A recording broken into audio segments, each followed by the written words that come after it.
permintaan ini tidak serta-merta dikabulkan oleh Sang Pencipta.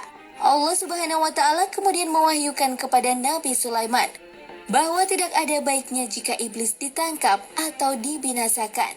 Wahai Sulaiman, tidak ada baiknya jika iblis ditangkap.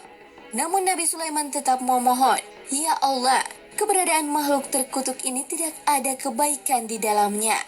Lalu Allah berfirman, "Jika iblis ditangkap, maka banyak pekerjaan manusia yang akan ditinggalkan." Nabi Sulaiman berkata, "Ya Allah, aku ingin menangkap makhluk terkutuk ini selama beberapa hari saja." Kemudian Allah mengizinkan Nabi Sulaiman untuk menangkap iblis dan memenjarakannya. Lalu apa yang terjadi sahabat beriman? Keesokan harinya Nabi Sulaiman mengutus pekerjanya untuk berjualan tas ke pasar. Namun sesampainya di pasar, ada hal yang tidak biasanya terjadi.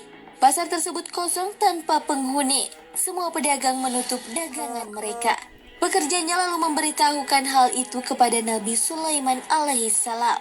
Nabi Sulaiman alaihissalam bertanya, apa yang telah terjadi? Pekerjanya pun menjawab, "Kami tidak tahu." Pada malam itu Nabi Sulaiman tidak makan dan hanya minum air saja. Pada hari berikutnya anak buah Nabi kembali ke pasar untuk berjualan tas. Namun hal yang sama kembali terjadi. Pasar kosong dan tidak berpenghuni. Sahabat beriman, ternyata setelah dicari tahu, manusia lebih banyak memilih menutup pasar. Mereka pergi ke masjid dan menuju kuburan untuk mengingat kematian, menangis dan meratap. Mereka sibuk mempersiapkan bekal menuju ke akhirat tanpa memperdulikan lagi keindahan duniawi. Hal ini tentu membuat sang Nabi keheranan. Apa yang sedang terjadi? Pikirnya.